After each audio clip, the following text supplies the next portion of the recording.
अस्सलाम वालेकुम नाज़रीन, मैं हूं नदीम और आप देख रहे हैं नदीम लतीफ़ ऑफिशियल। आज हमारे साथ मौजूद हैं सैयद हैदर जाफरी साहब। आप एस्ट्रोलॉजर तो हैं ही, लेकिन उसके साथ साथ एक खूबसूरत और खूब, क्या कहना चाहिए कि आपकी कोई मिसाल नहीं है। इतनी ज़बरदस्त तहकीक होती है कि मज़ा आ जाता है। तो आज का टॉपिक भी बहुत ज़बरदस्त है और जो इन्होंने आज हमें देना है कि आईना जो है ये क्या चीज़ है, हम आईना घर में क्यों लगाते हैं, आईना हम क्यों देखते हैं। और एक मिसरा है कि आईने के 100 टुकड़े करके हमने देखे हैं, एक में भी तनहा थे 100 में भी अकेले हैं। तो सलाम दुआ करते हैं, आज के टॉपिक का आगाज़ करते हैं। अस्सलाम वालेकुम। वालेकुम अस्सलाम भाई। क्या हाल चाल है सर? मालिक का बेइंतहा करम है, करोड़ करोड़ शुक्र है। आईना की जहाँ तक है तो आईना सिर्फ चेहरा देखने के लिए इस्तेमाल नहीं होता। आईना मुख्तलिफ टेक्नोलॉजीज़ में बनाया जाता था। इजिप्शियन तहजीब में, चाइना में, दुनिया की बहुत बड़ी बड़ी सिविलाइजेशन में आईना हमेशा मौजूद रहा है। आईना सिर्फ चेहरे के खद्दो खाल दिखाने के लिए नहीं होता। जी आईना एनर्जी को जो है वो अब इधर उधर सर्कुलेट करने के लिए भी इस्तेमाल होता है। अच्छा। जैसे पिरामिड के अंदर जी रोशनी को पहुंचाने के लिए भी आईना है। हम्म, पिरामिड के अंदर एनर्जीज को बैलेंस करने के लिए भी आईना है। यानी वहाँ जहाँ पर जो है वो रोशनी का गुजर ही नहीं है, आईने वहाँ भी लगाए जाते हैं। बिल्कुल। आईने क्यों लगाए जाते हैं वहाँ पर? हम्म, यानी पिरामिड की अगर आप आज उसके देखें ना, उसका जो कंस्ट्रक्शन का मेथड है, उसकी आर्कियोलॉजी देखें, तो उसमें चले कुछ आईने थे जो रोशनी के हवाले से लगाए जाते थे, जी लेकिन बिल्कुल। जहाँ पे उनका वो बरियल चैम्बर्स हैं हम्म, वहाँ भी आईने मिले। आईने। अब बरियल चैम्बर्स तो हट के हुआ करते थे। हम्म, बरियल चैम्बर्स तो हट कर। उसकी वो बिल्कुल हट के हुआ करते थे। वहाँ आईने का क्या कॉन्सेप्ट है, वहाँ रोशनी क्या जी क्या कॉन्सेप्ट है? तो इसका मतलब ये था कि कुछ एनर्जीज को बैलेंस करने के लिए, कुछ बिल्कुल। एनर्जीज को इंटरसेप्ट करने के लिए, कुछ एनर्जीज को जो है वो बढ़ाने के लिए और कुछ कम करने के लिए आईना इस्तेमाल होता है। बिल्कुल। जो पुराने किले हैं, तारीख ख़ास बताती तौर है। पे इंडो पाक के, जी उसमें आपने बारादरी का कॉन्सेप्ट देखा होगा। जी बिल्कुल ऐसे शीश उसमें महल है। शीश महल का हम्म, कॉन्सेप्ट भी देखा होगा। जी जी। उन बारादरियों में शीशे का इस्तेमाल हुआ करता था और मोस्ट लाइकली वो हम्म, छत के ऊपर बनाई जाती हाँ थी जी बिल्कुल। या खुले जो है मैदान में या खुले जो पार्क वगैरह के अंदर बारादरियाँ बनाई जाती हम्म, थी। क्यों बनाई जाती थी? यानी वो बारादरियाँ ऐसी तरह बनाई जाती थी कि उसके अंदर बारिश भी जा सकती थी, हवा के साथ वो भी जा, लेकिन जी उसमें फिर उसका कॉन्सेप्ट क्या था? हम्म, उसका कॉन्सेप्ट बेसिकली जहाँ पे उसका जो है वो उस माहौल में उसको एंजॉय करना या उस माहौल की खूबसूरती को बढ़ाना, वो अपनी जगह है। जी बिल्कुल। लेकिन उसका आर्कियोलॉजिकल एक पहलू ये था कि नेगेटिव एनर्जीज़ को पॉजिटिव एनर्जीज़ को डिल्यूट किया जाए।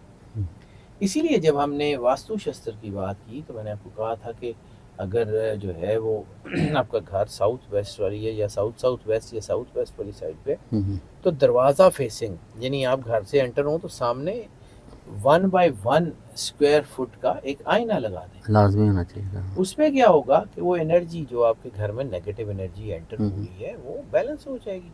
हम्म, इसी तरह आपके घर में मुख्तलिफ देखें, एक आपकी ड्रेसिंग टेबल तो होती है ना, जी जिसमें आपका जो है ना वो शीशा बहुत लगाया होता है। जी हाँ। तो वो जो आपका आईना है वो आपका घर में किस साइड के ऊपर हो कि हम्म, आपके घर की एनर्जी बैलेंस रहे। यानी ये भी हो सकता है कि आपके घर में एक जगह से पॉजिटिव एनर्जी एंटर हो रही है हम्म, और आपने उसके बिल्कुल सामने आईना लगा दिया है, तो वो पॉजिटिव एनर्जी को काम करना शुरू कर देगी, पॉजिटिव बिल्कुल। एनर्जी को बढ़ाने की बजाय उल्टा नुकसान करना शुरू कर देगी। इसलिए आईना जो है उसके इसमें एहतियात भी है और आईना जो है वो आपके लिए बेहतर भी होता है। बिल्कुल। और अब बात कर लेते हैं कि आईना आईना बेसिकली जो है ना माहौल की बरकत के लिए इस्तेमाल होता है। ठीक टू एनलाइटनमेंट द होराइजन। है। अब चूंकि आईने को कहा जाता है कि ये मनफी एनर्जी को कम करने का बायस बनता है, इसलिए उसको मुख्तलिफ तरीक़ों से इस्तेमाल किया जाता है। अब हम्म, आईने की डायमेंशंस बहुत मैटर करती हैं। यानी आईना स्क्वायर कट में लगाना, आईना ओवल में लगाना, आईना सर्कल में लगाना, आईना ट्रायंगल में लगाना, हम्म, इट वेरीज। हम्म, ये जब हम वास्तु शास्त्र के हवाले से आपके घर की डायमेंशंस को चेक करते हैं ना, तो फिर देखते हैं कि इसमें किस तरफ में कौन सी चीज़ करनी चाहिए। जी, जो ट्रायंगल का आईना है वो बहुत कमाल का बाज़ होता है। यानी ट्रायंगल का आईना, अगर आपके घर में नाचाकियाँ ख़त्म नहीं होती, आपके घर में लड़ाइयाँ ख़त्म नहीं होती, तो फिर आपके घर का दरवाज़ा जो है वो जिस तरफ मर्जी हो, हम्म, ठीक है, घर का दरवाज़ा जिस तरफ मर्जी हो, ठीक है। लेकिन घर में जिस तरफ ईस्टर्न है ना, यानी जिस तरफ से भी आपके घर में सूरज की किरणें आती हैं, यानी जो आती ईस्ट है, हम्म, उस ईस्ट को फेसिंग करके ट्रायंगुलर आईना, हम्म, यानी 1 by 1 फुट या कम से कम 1 foot by foot by foot का हो, हम्म, और कोशिश करें कि वो ट्रायंगल तीनों बराबर जो है वो हो, मुसल्लस एक जैसी वो बनती है। मुसल्लस तीनों, जिसे हम कहते हैं ना कंप्लीट ट्रायंगल जी, या कॉम्प्रिहेंसिव ट्रायंगल, यानी तीनों साइड उसकी बराबर हो, इक्वल होनी वो लगा दें। आपके घर की नचाकियाँ आपको खुद महसूस होगा कि कम होना शुरू हो गई। चाहिए। इसी तरह अगर आपके कानूनी मसाइल बहुत ज़्यादा हैं, यानी अच्छा। कोई घरों के केस चल रहे हैं या घरों के कोई मसाइल चल रहे हैं या कोई कानूनी पेचीदगियाँ हैं या कोई ऐसा कानूनी चक्कर चल रहा है, तो फिर अपने घर की जो है ना वो मतलब ख़ास तौर के ऊपर अगर आपके घर का दरवाज़ा वेस्ट साइड के ऊपर है, वेस्ट साइड के ऊपर है, तो फिर आपने जो है ना वो साउथ साइड के ऊपर जो है वो, ये मैं थोड़ा सा ना फॉर्मूले की बात जी, करूं, बिल्कुल अगर सही आपका घर का दरवाज़ा वेस्ट साइड के ऊपर है तो फिर आपने वेस्ट साइड की बजाय साउथ की साइड के साउथ की ऊपर साइड पे जो है वो आईना लगा देना। ठीक हो गया। अगर आपका घर का दरवाज़ा ईस्ट साइड के ऊपर है तो फिर आपने नॉर्थ की साइड के ऊपर आईना लगा देना। अगर आपके घर का दरवाज़ा जो है वो ईस्ट अपना जो है ना वो नॉर्थ साइड के ऊपर है तो फिर आपने ईस्ट साइड के ऊपर जो है वो आईना लगा देना। बिल्कुल ऐसे। और अगर साउथ साइड के ऊपर है तो फिर वेस्ट साइड के ऊपर आईना लगा देना है। आईना स्क्वायर लगाना है। स्क्वायर। इस सूरत में आईना स्क्वायर होगा, यानी जितना चौड़ा उतना ही लंबा, 1 foot by 1 foot, 2 foot 2 by 2 feet, जितना मर्जी, लेकिन कम अज कम होगा स्क्वायर, होगा वो स्क्वायर। इसी तरह अगर आपके घर में जो है वो ऐसी सिचुएशन है कि आप कि पैसे नहीं जमा हो पाते आपके घर में, या पैसों का कोई आमदनी का रौला, यानी आप पैसे रखते हैं, या बाद औक़ात ये होता है कि घर से पैसे गायब हो जाते हैं, कहीं निकलने शुरू हो जाते हैं, तो उसके लिए सबसे बेहतरीन ये है कि आपका जो है ना गोल आईना सर्कल, और सर्कल जो है उसमें कोशिश करें कि 1 बाय 1 फुट कम अज़ कम और उससे ज़्यादा जितना हो वो एक लगा दें, और उसको लगाना है आपने जो है वो वेस्ट वाली साइड के ऊपर। अच्छा, यानी फेसिंग वेस्ट। ठीक हो गया। पैसे के मामलात बेहतर होना शुरू होते हैं। इसी तरह आपके बहुत सारे मामलात हैं, यानी अगर इसके ऊपर हम बात करना शुरू करते हैं तो डायमेंशन मैटर करती हैं। मैं चंद एक सिर्फ बताई हैं, चंद एक जो है ना वो ज़रूरी है, बाकी चीज़ें मतलब इसमें फिर इसके अंदर ओवल का आईना जो है हम मोस्टली ओवल का आईना इस्तेमाल करते हैं कि जब घर में बीमारी के असरात ज़्यादा हों। अच्छा, घर में बीमारी के असरात ज़्यादा हों तो फिर हम उसमें कोशिश करते हैं कि नॉर्थ वाली साइड के ऊपर, शुमाल वाली साइड के ऊपर जो है वो ओवल फेसिंग आईना कोई ना कोई छोटा सा लगा दें, किसी भी कमरे में किसी भी जगह फेसिंग नॉर्थ, तो उसमें आपकी चीज़ें बेहतर हो सकती हैं। अच्छा सर, जैसे इवल या असैबी ताकतें हैं वो भी अक्सर बताते हैं कि जैसे मिरर में नज़र नहीं आती हूँ। देखिए उसमें शीशे में जो नज़र नहीं आती हूँ, जाहिर सी बात है एक तो उनका वजूद नहीं होता, लेकिन मिरर का कॉन्सेप्ट जो है वो, जैसे हमने भी बचपन में वो कहानी पढ़ी थी वो स्नो वाइट की, तो उसकी माँ भी आईने से पूछती थी कि बता दुनिया में कौन सबसे ज़्यादा खूबसूरत है। इसी तरह आपने जो पुरानी कहानियाँ तलिस्म मोशरबा वाली वगैरह, तो उसमें भी वो जमशेद जो है वो जो जादूगर था उसके पास एक आईना था जिसमें वो दुनिया का जामे जहानुमा, जिसमें वो शीशे के अंदर रख के उसको दुनिया देखता था। दास्तान अमीर हमजा होती थी बचपन में, वो सारी कहानियाँ जो है ना उसमें आपको मिलता है, मुख्तलिफ सिविलाइजेशन में मिलता है। अमेरिकन सिविलाइजेशन में भी आपको आईने का हॉरर मूवीज में अक्सर दिखाते हैं। इसी तरह आपके ओवल ऑफिस में, ये जो अमेरिका की सबसे बड़ी बिल्डिंग है वाइट हाउस, जहाँ प्रेसिडेंट बैठता है, उसके ऑफिस को ओवल ऑफिस क्यों, यानी ओवल शेप का ऑफिस क्यों बनाया गया? इसीलिए बनाया। इसकी कुछ डायमेंशंस हैं जिसको हम लोग अपनी आर्किटेक्चर में नहीं पढ़ते। ठीक, ये कुछ चीज़ें हैं, कुछ शेप्स हैं, इसमें आपकी सिलेंडर शेप्स हैं, कुछ शेप्स, ये हर तरह की चीज़ें। अब इस वक्त अगर इस वीडियो में मैं सारी बातें करने लग जाऊंगा ना तो ये 3-4 घंटे की कम अज़ कम वीडियो बन जाएगी। माशाल्लाह बड़ी रिसर्च है, ऐसे तो नहीं लोग आपको ब्रांड करते हैं। मैं आम सा आदमी हूँ। अच्छा देखिए ना, आराम मिस्र है, उसकी भी यही वजह है कि मसलस में सर उसको बनाया इसी क्यों तरह आप गया? देखें ना, जो पायरामिड है, ये पायरामिड क्यों एनर्जी करती है? ये पायरामिड जो है ये आपको एनर्जी तो जो देती है, हम्म, ये पिरामिड आपकी एनर्जी को एक पॉइंट पे जमा करती है और नीचे जो है वो भेज देती है। ठीक अब है, पिरामिड के हैं 4 कोने, बिल्कुल।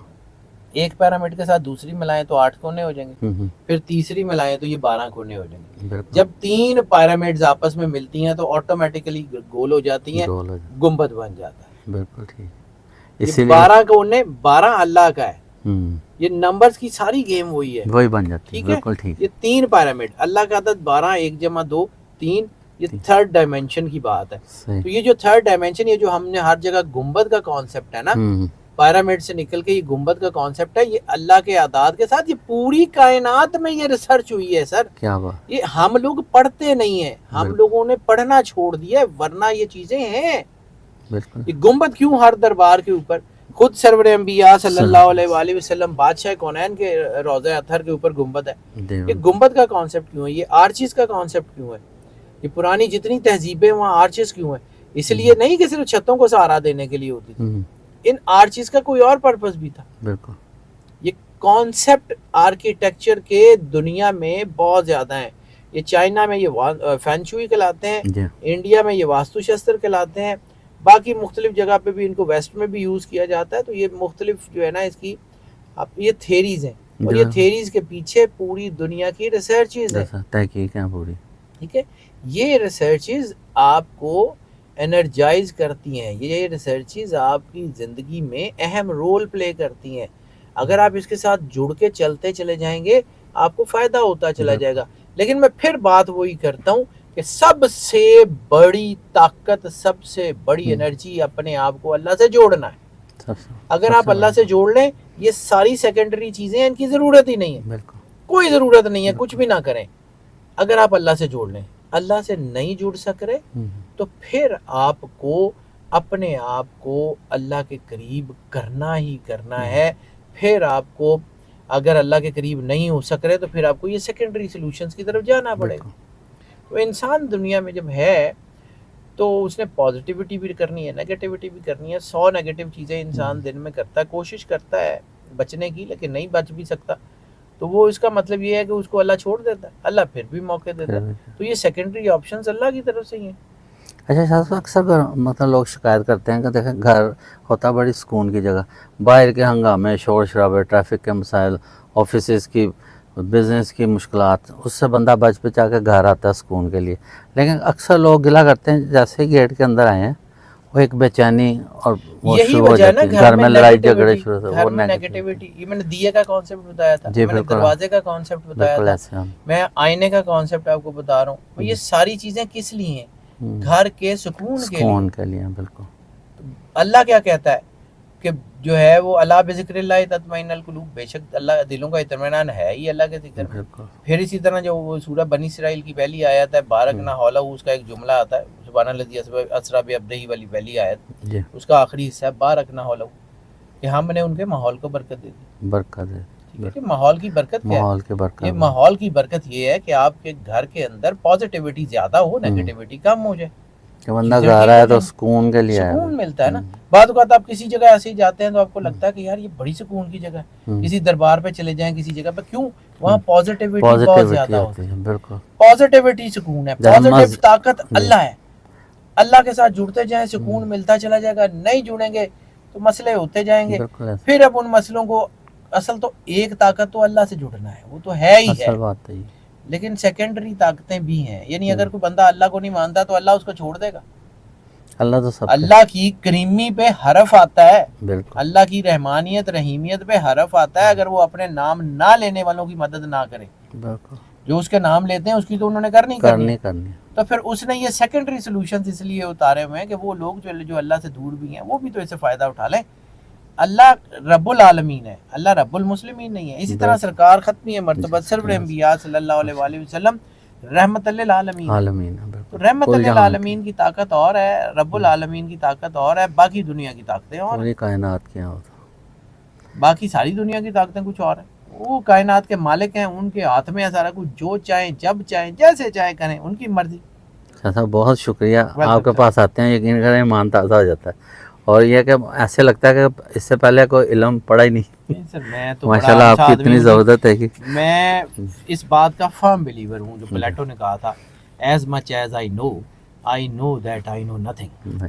क्या बात, मैं जितना जानता चला जाता हूँ मुझे ये लगता है कि मैंने कुछ नहीं भी जाना। नहीं जाना, बिल्कुल सही, ज़बरदस्त बात है। अच्छा, आज मौके का फ़ायदा उठा लेते हैं आपसे। जी सर। आप माशाल्लाह आपका टाइम बहुत कीमती होता है। कुछ हमारे कारी ने बड़े अरसे से सवाल उनके सर, चले आ रहे हैं। सर। एक बच्ची है जी आसमा अबीरा, वो कहती है अम्मी का नाम सलमा है, पैदाइश सरगोदा में हुई थी, टाइम मगरब इशा का है, 10/5/1996। 10 मई 1996। ठीक जी है। सॉरी 11/5/1996, 11/5 ठीक है। 11/5 कहें मेरी मंगनी कब तक होगी और किस जगह होगी? अच्छी जगह हो जाएगी। इस वक्त जी बेटी के दिल ना फियर्स बहुत ज़्यादा हैं, सोचें बहुत ज़्यादा हैं। जी जी शादी की फिक्र ना करें, इस वक्त करियर के आदात ज़्यादा अच्छे हैं, अपने काम को अपने आप को मसरूफ़ करें आगे, अल्लाह वो शादी काफ़ी अच्छी हो वरीड है, जाएगी। 4-5 दफ़ा उनके क्वेश्चन है, बस मौका ऐसा होने का नहीं, नहीं हो कर जाएगी बेटी सकते। की जी शादी। अपने आप को अल्लाह के करीब करें बेटा, और वो जो सूरह रहमान सुनने का अमल मैं अक्सर बताता हूँ वो ज़रूर करें। जी। इंशाल्लाह शादी ज़रूर हो जाएगी और अच्छी जगह हो जाएगी। अच्छा, ये मोहम्मद यार हैं, वालदा का नाम मुख्तार बीबी है। कहते मेरी पैदाइश 1 जनवरी 1975 है और रात का टाइम है, पैदाइश का कंफर्म नहीं कि क्या वक्त ठीक है है। सर। मेरे बारे में बताएं, मेरा मुस्तकबिल के कुछ थोड़ा सा मोहम्मद यार साहब कैसे के आदात तो परेशानी है। बहुत अच्छे हैं, जी और मुझे लगता है चीज़ें ऐसे कुछ सेंसिटिव हो रहे हैं। सेंसिटिव जब इंसान होता है तो उसे लगता है कि चीज़ें ख़राब हैं, वैसे उतनी ज़्यादा ख़राब होती नहीं है। जी। नौरीन शेख हैं, कहते हैं अस्सलाम वालेकुम सर, स्कॉर्पियो और कैंसर वालों ने काफ़ी प्रॉब्लम फेस की हैं। बहुत अल्लाह अच्छा जी टाइम आ गया इन दोनों का। आसानी पैदा करे, हमारे मामलात में दुआ करें, दुआ अल्लाह के लिए। ज़रूर करम करेगा, और हालात बहुत अच्छे हो रहे हैं। स्कॉर्पियंस का तो इस वक्त इस महीने में वैसे ही बहुत कमाल का राइज बना। अच्छा, वो अब्दुल करीम साहब कहते हैं जी आपने वो बताया था ना वो 3 बुरूज का, तो कहते हैं कैंसर जो है असेंडेंट से बताया था या जब राशि? भी आपको जो जो है ना जितनी भी जी, प्रोडिक्शंस बताता हूँ वो सनशाइन और मूनशाइन दोनों से, दोनों के वैदिक और बता, वेस्टर्न दोनों को दोनों देखने का के आप बाद बताता हूँ। बिल्कुल, मतलब दोनों की रिसर्च जी, होती है आपकी। अगर आप उसको सनशाइन के मुताबिक देखें तब भी आपके लिए फ़ायदेमंद है, मूनशाइन के मुताबिक देखें तब भी तब भी फ़ायदा। आपके लिए फ़ायदा है। अच्छा, ये सैयदा नादिया हैं, कहते हैं सर प्लीज़ मेरे बारे में बताएं, मैं लिब्रा हूँ और मेरे हस्बैंड जो है वो टॉरस है। लिब्रा और टॉरस की तो अच्छी बनती है, मैच तो अच्छा होता है इनका, जी क्योंकि दोनों का रूलर प्लानट एक है। जी बिल्कुल। तो बस थोड़ा सा है, दोनों जज्बाती होते हैं, दोनों ज़रा आपको एक थोड़ा सा जैसा इनका ही है थिंकिंग दोनों का। प्रोसेस होता है। तो जब हम मैच देखते हैं ना तो हम ये नहीं देखते खूबियाँ किसमें है खामियाँ किसमें, हम ये हम्म, देखते हैं कि किसकी खूबियाँ किसकी खामियों में किसको केटर कर सकते हैं। सही। तो जितना मैं फौरी तौर पे देख के बता सकता हूँ, वैसे तो इसको बड़ा तफसील से देखना पड़ता है, लेकिन जितना मुझे नज़र आता है तो मेरा ख्याल है कि ठीक है, भी थोड़ी सी जज्बातियत ज़रूर है, जी सेंसिटिविटी है, चीज़ें ठीक हो जाएंगी। ठीक है। अच्छा, ये हकीमुल्लाह साहब हैं, कहते हैं तारीख़ पैदाइश 1/1/82 है, मेरा बुर्ज कौन सा है, हमल या सरतान? जनवरी, 1 जनवरी। 1/1/82 है। हाँ जी, तो एक एक 1 जनवरी। बयासी तो जनवरी है, तो जनवरी में तो आपका जो है ना हमल है ना सरतान है। ये तो पाइसेस बनता है। नहीं, ये नहीं, 1/1/82 जनवरी है, तो इसका मतलब है, मैंने भी नहीं याद वैसे, एक्यूरस, एक्यूरस, एक्वेरियस बनना चाहिए। एक्यूरस बनना चाहिए, लेकिन वो फरवरी आ जाती है एक 10। एक हाँ, हाँ, एक पाइसेस यकम होगा। जनवरी है। नो नो नो सर, यकम जनवरी है। यकम जनवरी जो है ये 25 दिसंबर कैप्रिकॉन है, और यकम जनवरी कैप्रिकॉन है, कैप्रिकॉन, एक्वेरियस नहीं है। अच्छा कैप्रिकॉन, मैंने भी भूल ठीक गया। है हो जाता है। हाँ, अच्छा, तो नादिया से इनका जो है ना वो जी, इनका बनेगा एक एक के वाले से, ये काट दीजिएगा ना दरम्यान में। हाँ ये ठीक है, साथ यहाँ से काटना। एक ठीक, एक 82 जो है वो इनका कैप्रिकॉन बनेगा, यानी यकम जनवरी कैप्रिकॉन के अंदर ही आती है, जी बिल्कुल, तो वो इनके लिए अच्छा टाइम है। कैप्रिकॉन के लिए तो वैसे ही अच्छा टाइम शुरू हो गया। ठीक हो गया, ज़बरदस्त। अच्छा, नादिया समरीना, तारीख़ पैदाइश का पता नहीं, मेरा बुरूज बता दें, हम जहाँ भी हाथ डालते हैं मट्टी बन जाती है। हैदरजाफरी.com खोलिए, वहाँ पे ज़ोडिक साइन में जाइए, वहाँ पे आपको लकी नंबर्स के हिसाब से बुरूज का सारा मिल जाएगा। तो एन और जेड जो है वो मोस्ट लाइकली मेरा ख्याल है कि स्कॉर्पियो का बनता है, लेकिन मैं अभी चूँकि श्योर नहीं हूँ, हम्म, सुबह से लेकर शाम तक सर काम कर रहे होते हैं, तो बहुत सारी चीज़ें जहन से चीज़ें, निकल जाती हैं। हाँ जी तो बिल्कुल। इस वक्त तक आते आते तो वैसे ही मतलब जहन में नहीं आओ आती। तो चीज़ें ये है कि हैदरजाफरी.com मेरी जी वेबसाइट है, वहाँ खोलें, ज़ोडिक साइंस खोल लें, उसमें बिल्कुल, एक एक चीज़ आपको कौन सा अल्फ़ाबेट है कौन से, फिर अपने नाम के आदात देख नाम लें, के आधार ना से पता चल जाए। अल्फ़ाबेट्स देख लें, जिसमें आपके नाम के अल्फ़ाबेट जो हैं वो आ जाएं, वो आपका जो है वो स्टार होगा। उसमें सारी रिसर्च है, उसमें कौन सा कलर, कौन सा नंबर, कौन सा पत्थर, कौन सा फूल, हर चीज़ एक का एक चीज़ बताया हुआ मैंने आपने, वहाँ बहुत लिख दी। डिटेल से 40 बताया हुआ। 45 चीज़ें एक हर एक स्टार की मौजूद है। ज़बरदस्त पूरे आपने ट्रेड बताई है उनकी, ज़बरदस्त था वो प्रोग्राम। हम तो वही देख देख के सीखते हैं इनसे। तो बॉटम स्क्रीन शाह साहब का नंबर भी चल रहा है। अगर आपको कोई मुश्किलात हैं या कोई भी सवाल पूछना चाहते हैं और अपना जायचा बनवाना चाहते हैं तो ये ज़रूर आपकी हेल्प आउट करेंगे, लेकिन उसके लिए टाइम दरकार है। तो इसके साथ ही इजाज़त लेते हैं। पाकिस्तान जिंदाबाद।